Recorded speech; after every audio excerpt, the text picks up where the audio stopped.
I'm really inspired to be sharing an interview I have conducted with Nicholas Charles, the author of the #1 Amazon bestseller, Family Prosperity. So, hi, Nicholas. How are you doing? Very good, Alistair. Yourself? Yeah, I'm very well, thanks. I'm really looking forward to this chat we're going to have about your book, The Four Fundamental Components of Family Prosperity. Yeah, it's a fantastic book. And I think the thing that really struck me about it is this startling fact that 90% of wealthy families will lose all their wealth within 3 generations. I mean, wow, I thought that is amazing. And the thing I also love about this book is you explain that there are these four fundamental components that if families have those in place, that gets them into the 10% of families that sustain their wealth for multiple generations. So the thing for me was that I'm most curious about is to find out what it is that how did you go on that journey of finding that fact out, and how you, because I know there's a personal story in it for you. Do you just want to explain to us that? Well, amazingly, Alistair, I'd like to add to that is that out of the real causations of family failure, only 5% of families fail because of poor tax advice, poor legal advice, poor accountancy advice. But if you look at the professional world out there, 99.9% of them focus specifically on tax, finance, structures, and legals. So that was what I uncovered in my research when I delved into it. But the reason why I got into this is probably much twofold. On a personal level, my family has suffered from what we classify as shirt sleeve to shirt sleeves within 3 generations. So that means first generation make it, second, if they're lucky, survive and grow it, and the third generation tank it. So my great grandfather was a multimillionaire in his own right, but by the time my father came of age, by the time my father was 8 years old, the wealth had completely dissipated. So instead of being third generation wealth, sorry, he became first generation wealth and had to restart the whole process from the beginning. So he came to this country with literally nothing but his shirt on his back, and started up his own business, his accountancy business from the beginning, and built up a property portfolio. And now here I am, second generation wealth, if I can call that, worrying based on my family's history that I'm due to lose it all. Is that 70%? Is it 70% probability that you'll blow it? Yes, essentially the statistics have shown that 70% of second generation wealth will lose all the money. So if you put this into perspective, your first generation, you've built up this business, there's a 70% chance that your children will tank it. But even worse, there's a greater than 90% chance that your grandchildren will lose it. So you'll still, in your own lifetime, you'll see your family completely blow the wealth that you've worked pretty much your entire lifetime to build. It's a damning statistic, and it's a damning statistic that has been proven by research. So the fundamental research behind all this was by two individual researchers over the United States called Roy Williams and Vic Prizer. They looked at 3,250 families over a 25-year period, and they uncovered the real reasons why families fail. Not just that, but it's also complemented by the 2014 Forbes did like a family rich list, as they do every year. And that in their own rich list, less than 10% of that particular list was third generation, less than 10%. Wow. So it, again, reiterates the fact that how long has wealth been around for, Alistair? I mean, thousands of years. And yet here we are today, 2020, and less than 10% of the world's wealthiest families are in fact third generation. So it's a damning statistic. And I've seen this personally, it's not just the uber wealthy. I've seen this with my own clients. So my background is in accountancy, and yet despite us giving lots of great tax advice to our clients and saving them millions of pounds, they end up losing it. And I then got, again, obviously I had a personal vested interest, but I looked at it in even more detail. I'm like thinking, well, why are these clients blowing the wealth? Surely not down to the tax advice, because that's quite good. I've seen how much money we've saved. So what else? What is it? What are the real reasons? So I started getting more involved and started reading up about the real, the reasons and the causations of why families lose their wealth. So I looked into the research. We mentioned the Roy Williams and Vic Prizer research, and they uncovered, amazingly, that 60% of families fail because of poor communication. So because poor communication, if you think about it, leads to distrust within the family. Distrust within the family leads to emotional conflict, and emotional conflict leads to the destruction of the family, not just on a financial basis, but also on an emotional basis. And when I bring this about to clients, they're like, yeah, that makes sense. And in fact, when I have these conversations with other financial advisors and accountants and tax advisors and lawyers, they can all give me examples whereby poor communication affected their own clients. So 25%, and it goes on, so 25% of families fail because of lack of preparing the heirs. That is, teaching the heirs both, how to, one, appreciate and understand the wealth, both in a business sense and in a monetary sense, so that when they're due to receive it, they're prepared to receive it. Because if you think about it, this is something that's not really taught in school. You can be a great academic, but how many academics do you know, Alistair, who don't have much money to their name, even though they're brilliant in their own field, but they're not wealthy? You think, why? And it's the same with families.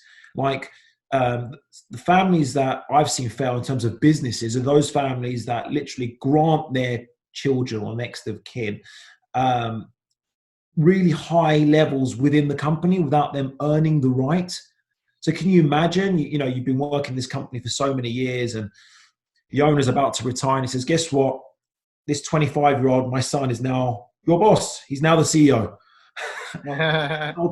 How does that affect you? And not just that, I mean, when I speak to a lot of my clients and my contacts and my associates, I tell them, imagine you're 18 years of age. Not yet. Can imagine what they're like at 18 years of age, and a trustee that you've never met before in your life turns up with a check for £10 million. How will that affect you? Do you have the mindset to understand and appreciate what to do with that wealth, or are you going to go crazy? And we've seen this time and time again. I mean, there's multiple examples of families who have earned, because of essentially their birthright, should we say, millions of pounds, dollars, euros, and it's destroyed them. And wealth in the hands of someone who's untrained to receive the wealth can be exceptionally destructive. I mean, we've seen this, and I'll give you some famous names, and the reason why I can give these to you because it's publicly available knowledge. We've seen the destructive power within the Vanderbilts, who lost all their wealth within less than about 80 years, 85 years, equivalent of about $210 billion of wealth gone. So the Vanderbilts, the Gettys, the Johnson & Johnson family. Again, you can look at this in your research. I mean, in fact, there's a really good article called "The Curse of the Johnson & Johnson Family." You've got the Hartfords, who ran the A&P supermarket industry, completely gone, went into bankruptcy in the early 2000s. And the Strohs, sixth generation, had the third largest brewery in the world, doesn't exist anymore. The business is completely gone, again, due to poor communication and lack of training the next generation to receive the wealth. And again, so we've got the 60%, you've got the 25%, and 10% of those families fell because a lack of a vision, a lack of a purposeful vision as to what this wealth should be, what it should do, the reasons behind the particular wealth. Because I'm sure that you're well aware, if you lack a purpose in life, and by the way, money, when it's received, can be very destructive in terms of ambition. Because if you're receiving huge amounts of wealth, the mindset is, well, I don't need to work now, because a lot of people work to make money. And if that's taken away from you because you've got lots of money, then what's the purpose? And again, if that's not brought about, there's no collective family vision, receiving that wealth can be very, very destructive. And the vision should be almost the guiding point, similar to a business, Alistair. I mean, you've seen the most successful businesses out there. What do they all have? They all have a purposeful vision that drives the stakeholders to whatever it is. It gives them a target, gives them an aspirational goal and vision for them to attain. It's the same with a family. And I've coined the phrase, the business of being a family, because once you understand, appreciate, this family has multiple businesses, assets, finance, that wealth, that collective wealth, is in itself a business and should be run as a business. So if you compare successful businesses and unsuccessful businesses, and you use the same, like almost like ology, should we say, the same theory behind it and apply it to families, you can see the similarities. Bit of a long-winded answer, apologies about that, but it helps to get that point across, because the most successful businesses out there, what do they have? They have structures in place. They have a vision, a purposeful vision that is understood and appreciated by every single stakeholder within that business. They have a board of directors. And what do the board do? They meet regularly. What do they discuss? They discuss the vision of the business and how to attain the vision of the business. They don't hope for the best. I've never seen a successful business in my life that says, you know what, we're doing okay today. We should be okay forever and ever. Let's just see where the wind takes us. Yeah. It'll be insane to apply that. But how many families that both you and I have seen rely on hope that, you know, that because everything's okay today, everything will be okay in the future. Don't rely on hope. Don't gamble on your family's financial future. I mean, we coined the same terminology as in gambling on your family's future is like literally like playing roulette. Putting your entire family's finances, everything that you've worked so hard to create, and hoping that red will come up or a particular number would come up. Yeah. But that's what you're doing. If you don't apply what I coin the 4 fundamentals of family prosperity, that's exactly what you're doing. You are gambling with your family's financial future. Yeah, and it is amazing how the vast quantities of money that second gen or third generation can blow. And you know, I think we talked about this once before, and it's like your children or your grandchildren are going to the roulette table just because you're giving them a lot more roulette chips to play with. They're still, doesn't mean they're not gambling, and ultimately they can lose it just as easily. The other thing that really struck a chord with me in the book is one of the 4 components, which is about sustainable philanthropy. Can you just explain a bit more about that? Well, of course I can. Again, linked to the family's vision, it's important to have a sustainable philanthropic arm for that particular family, because that helps create that purposeful drive to make sure that there's something out there that's greater than the individual needs of each family member. And what I've seen as well, the successful families, the reason why they have that philanthropic arm is because it creates an interest of all the family members to ensure that the money is retained. Because if there is this extra thing that you need to make sure works, you're going to be a lot more vested and a lot more interested in making sure that the money's still there. Because it's no longer about how many cars I'm going to have, how many houses I'm going to buy, how many pictures I'm going to have, how much stuff can I buy during my lifetime. No. Now there's a sustainable philanthropic arm that depends on the family's wealth. And it creates an interest, especially those family members that don't have that interest in finance, in investment, and in business. Place them in the interest to make sure that the money's there so you can support the sustainable philanthropic arm. And it could be anything, Alistair. I mean, it's whatever. Again, when we work with families, we make sure that there's something that inspires them, whatever that may be. That might be children's education. It might be the environment. It could be helping the poor. I mean, there's so many aspects of philanthropy out there. We could spend the next several hours talking about philanthropy, but it's not about what we as an organization push on the family. What we try to do is we try and encourage the family to work together to find an area that they feel that inspires them to want to help, whatever that may be. Yeah. And get them to agree collectively. Again, it also ironically, not even ironically, but it also encourages communication. Hence why, there's a circle in my book that, because all the 4 components are uniquely connected to each other. They're not separate aspects that you need to focus on, because having that philanthropic arm will encourage effective communication within the family. Having a vision will make sure that acts as the guiding point for where the family wants to go in the future. And more importantly, we've got a a free risk analysis, it's important for the family to understand where they are today. And there's a free risk analysis on our website, www.familyprosperity.com, that has a free analysis. Any member can use, any user can use it. It's a very simple 8 questions, taking probably 2 to 3 minutes to answer, and it gives them an idea and provides a report for them where the family is today and what areas of risk are current and apparent to that particular family. Okay, great. Yeah, I mean, one of the things I'm just going to pull up here and show to everyone this picture of the 4 fundamental components, what they actually are. And obviously, you know, from my point of view, what I find interesting is obviously preparing the heirs. I think a lot of people can associate with that one. And in terms of preparing the heirs, whether you're first, second or third generation, I think reading this book is going to be invaluable for anybody.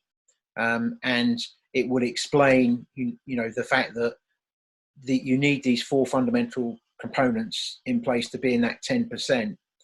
And I think the book brilliantly describes each one of these components. And obviously on your website, you've got even more information about these 4 components. So, you know, anyone listening to this, I'd say, you know, get the book and go to the website. But you've got obviously a free assessment there, which I think people would enjoy. But there's lots of other content. You've got videos and things like that on the website. So a lot of great content there. And it will give people insights and information. And I think this isn't just for fabulously wealthy families, is it? This is for any family with any amount of wealth. The same principles apply, don't they? Yeah, I agree. I mean, any family with wealth that wants to sustain that wealth for multiple generations needs to implement an element of the 4 fundamentals. How much depth you go in, of course, depends on how much wealth is in place.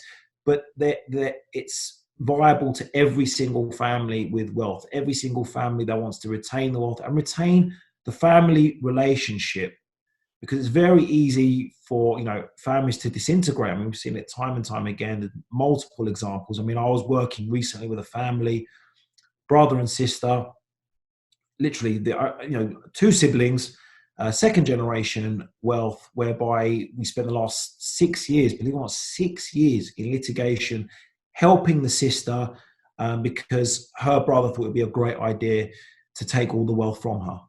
And it all incurred, you know, the problem started when the parents passed away. And it's a sad fact that these occurrences or the family breakdown tends to happen when the first generation pass away. And it's a sad reality. It was a very, very expensive, very painful piece of litigation, which could have easily been avoided had they implemented the 4 fundamentals. Of course, we came in after the issues had arisen, should we say. In fact, we had to highlight the problem that was happening right underneath the nose of our particular client. She was totally unaware because she blindly trusted her brother, understandably so, that he would look after her forever. He was the entrepreneurial individual. And I mean, literally, it was such a sad story because at their father's funeral, she asked her brother, you know, to promise her to look after her in the way that her father did. And he promised her that. And instead of looking after her, he thought it would be a great idea, you know, because I'm the hard worker. You're the princess of the family. You don't deserve the wealth. I do. So I'm just going to siphon off all the assets away from you. Yeah. Sad story. It cost a lot of money to rectify.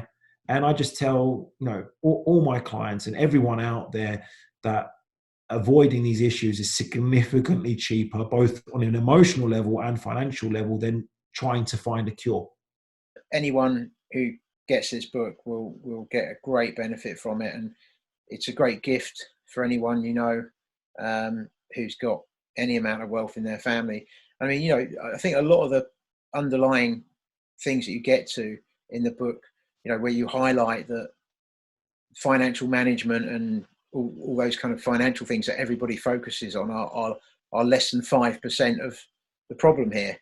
The 95% is the not communicating, the not having a purposeful vision bigger than the family, the not preparing the heirs. It's those things, and the one you do mention, which is not one component, which is not actually as big as the other 3, is the aligned professional services, which I still think is an important one, because a lot of people don't have aligned professional service providers, do they? And what I find amazing, Alistair, that even in today, we're, like I said, 2020, high net worth families that I speak with, and I simply ask their advisor, I simply ask them the same question all the time: is how often do your advisors meet together in order to achieve your vision? And they look at me in a very strange manner. They're like, why should they meet up? I'm like, well, how on earth can they be aligned to your vision if they have a vision? Most don't, unfortunately. But how on earth can they provide you with the advice that you need if they're not even speaking to each other? Yeah, it's frightening. Like, I'll give you a classic example that I've seen time and time again. A client would say, we'll go to their lawyer to write them a will. Great. And the lawyer will write them a beautiful will, but he'll fail to contact the tax advisor to ensure that the will is drafted in a tax efficient manner. Very basic example, but it happens time and time again. And obviously the greater the wealth, the greater the assets, the more complex the structures, the more importance there is for these advisors to meet with each other and talk to each other and ask them the same question amongst themselves: is the advice that we're giving to the client the best to match their purposeful vision? And one of the things that we actually do is we run what we call an annual general meeting, but it's an annual meeting of advisors, whereby we'll sit with the main decision makers of the family and all their advisors in a round table, and we literally make sure that they're working together, that they're aligned, and again, facilitate communication. That great word communication appears yet again, between what the family wants, the family needs, to their advisors, because advisors, great advisors, want to be made accountable. And I tell my clients that if for any reason your professional advisors get defensive when you make them accountable, there's an underlying reason for that. Yeah. And great advisors, and I've spoken, I speak on a regular basis to lawyers, financial advisors, banks, mortgage brokers, accountants, tax advisors, fiduciary providers. They love being made accountable. They're like, yes, because it gives them a platform to show to their client how brilliant they are. I mean, who does not want to show? So, we don't, we sometimes, as professional advisors, and my background is in accountancy, we're so busy doing the work that we sometimes don't have the time to take a step back and give our clients the strategic advice, the bigger picture advice they sometimes need. Well, why don't we just give these guys a platform and make sure that they're communicating that directly with their client, and make sure we facilitate two-way communication and conversation between the clients and their advisors? Because an advisor, and I'm going to defend the advisor out there, can only provide the advice that they're asked of. Don't expect your advisor to be telepathic. They don't know if anything's changed in your family unless you tell them. They don't know that you've changed residency, for example, unless you tell them. They can't second guess what you want. So if you're going to ask a client, I want inheritance tax advice, is that really what you need? Or is it something else? And let's delve in deeper. What does that involve? Does it involve you changing country? Does it involve you passing assets to your children? What is it that you need? Park the actual advice to one side. What is it that you require? And let the advisor ensure that gets done in the most tax efficient way, and that all the legal documents are drafted brilliantly. And the thing I like about that annual meeting is the fact that not only the client, the first generation client would be there, but the second generation, in some cases the third. So that gives them a chance to get to know the professional advisors, because the amount of times I've heard about families where, dad's passed away, for example, and no one else has even met the life insurance person, or the insurance broker, or whoever it is, or the lawyer. They've never met them before, don't even know who they are. Agreed. And it's also a problem for the advisor as well, Alistair. I mean, the biggest risk to any advisor is their client dying. Because if that happens, you've lost your client, unless you've positioned yourself as the family's advisor. Exactly. Yeah. When I've tried to speak to the advisors, when I've done my presentations about family prosperity to advisors out there, I'm trying to almost educate them and get them to position themselves and move away from X and Y's advisor to, no, you're the family advisor. Because if the children of the next generation don't know who you are, well, what's the likelihood they're going to come to you for advice when mother and father pass away? Exactly. Yeah. Yeah. Not non-existent, because No they don't know you. continuity. Yeah. That's great. Yeah, Nicholas, look, I've absolutely loved talking to you. It's been pretty comprehensive interview. I think you've covered a lot of stuff here, and I think the book is just a great it's a great book to get. It's a great present to give people anyone involved in wealth, and obviously going to the website. It's a great offer to go there and get the free assessment, which is just online, isn't it? It doesn't take very long to do. No, it's a 3 minutes of very, very brief, 8 questions that they can answer. Gives them a little bit of awareness of the issues. And of course, if they want to delve into that in more detail, then they, of course, can contact us. And we literally spend about 2-3 hours delving into and doing a full-blown risk analysis of where the family is today. Because you can't give any advice about the future unless you know where you are today. Yeah. That's the first point where we start with all our families. We ask them, well, we literally, one of the service offerings we provide is, let's find out exactly what the current risks are to your family's wealth on a multi-generational level. Then we work on, well, what is the vision of the family? Where do you want to get to? So it's the present. What do you envisage your future to be? And then we put in place all the necessary steps and stages to ensure that they get there, focusing more importantly on effective communication amongst the family members. Because without that, I mean, we say it's in the book that, communication, effective communication is the foundation for multi-generational wealth. And that's where you begin. Create the solid foundations amongst the family members, and the rest works for itself, shall we say. Because without the communication, without having your family talking to each other, then the rest is pointless. It really is, because you're not going to be able to train the heirs. You're not going to be able to get the next generation to appreciate the wealth, appreciate the story, where the wealth came from, how it was built, how mum, dad, grandparents, great-grandparents worked hard in order to create this wealth, where it came from, its origins, etc. And these things should not be lost over generations, over time, because they're so important. It's the story behind the wealth that can be even, it's in my opinion, even more important than the wealth itself. Yeah. But you can't get that across unless you're communicating effectively with your family members. And it's formal communication. I'm not talking about quick chats over the dinner table. I'm talking like a sit-down board meeting. This is what we try to structure, what we try to encourage our family clients. Have a sit down, have a workable agenda, just like you would with a board meeting. Assign and uncover the core competencies amongst your family members, and give them positions within the family. Who should be speaking with the advisors? Who should be looking after the business? Who should be taking over responsibility for the sustainable philanthropic arm of the particular family? Who should be looking after the family's investments?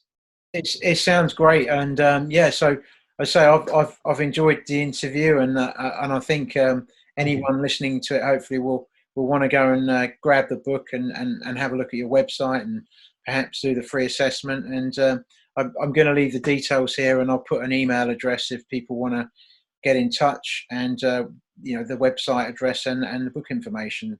So I'll post that up here. And thank you so much for a great interview. Thank you, Alistair. Take care. Bye.